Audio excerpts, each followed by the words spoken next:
राजकुमारी आर्या का महल अपनी सुंदरता और वैभव के लिए मशहूर था, लेकिन जितना यह महल चमकदार था, उतना ही उसके चारों ओर फैले जंगल रहस्यमयी और भयावह थे। उन जंगलों में जाने की कोई हिम्मत नहीं करता था, क्योंकि वहां से लौटकर कोई नहीं आता था।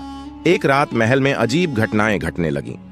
खिड़कियां अपने आप खुलने बंद होने लगीं, दीवारों पर अजीब आकृतियां उभरने लगीं, और सबसे खतरनाक बात, राजकुमारी आर्या के सपनों में एक ही आवाज गूंजती थी, रूहानी नगरी को बचाओ वरना विनाश तय है।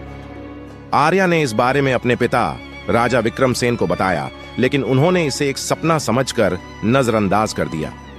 पर कुछ ही दिनों बाद राज्य के लोग अजीब तरह की बीमारियों का शिकार होने लगे। उनके शरीर पर रहस्यमयी निशान उभरने लगे और कई लोगों का गायब होना शुरू हो गया। आखिरकार एक दिन महल के दरबार में एक बूढ़ा फकीर आया। उसने कहा, रूहानी नगरी का दरवाजा खुल चुका है। वहां की बुरी शक्तियां तुम्हारे राज्य को अपनी चपेट में ले रही हैं। अगर इसे न रोका गया तो पूरा राज्य नष्ट हो जाएगा। राजा चिंतित हो गए, लेकिन फकीर ने कहा कि केवल एक शुद्ध आत्मा ही उस नगरी में प्रवेश कर सकती है और उसके रहस्य को सुलझा सकती है।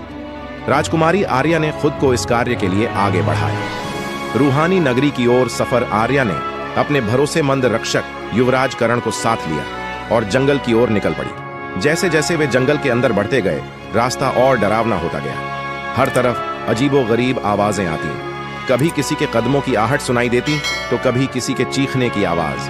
तीसरी रात उन्हें दूर एक हल्की रोशनी दिखाई दी। जैसे ही वे वहां पहुंचे, एक पुराना द्वार नजर आया जिस पर लिखा था, जो सत्य को अपनाएगा वही यहां से जीवित लौट पाएगा। आर्या ने हिम्मत दिखाते हुए द्वार खोला और वे दोनों रूहानी नगरी में दाखिल हो गए। अंदर का नजारा हैरान करने वाला था। पूरी नगरी उजाड़ थी, जले हुए मकान, टूटी हुई सड़कें और चारों ओर अजीब आकृतियां भटक रही थीं। ये वही लोग थे जो कभी वहां के निवासी थे, लेकिन किसी रहस्यमयी ताकत ने उन्हें शापित कर दिया था। आगे बढ़ते हुए आर्या को एक विशाल महल दिखाई दिया। महल के मुख्य कक्ष में एक बड़ा आईना था, जिसके भीतर एक काला धुआं लहरा रहा था। तभी एक डरावनी आवाज गूंजने लगी, तुम यहां क्यों आई हो? आईने के धुएं से एक भयंकर परछाई निकली।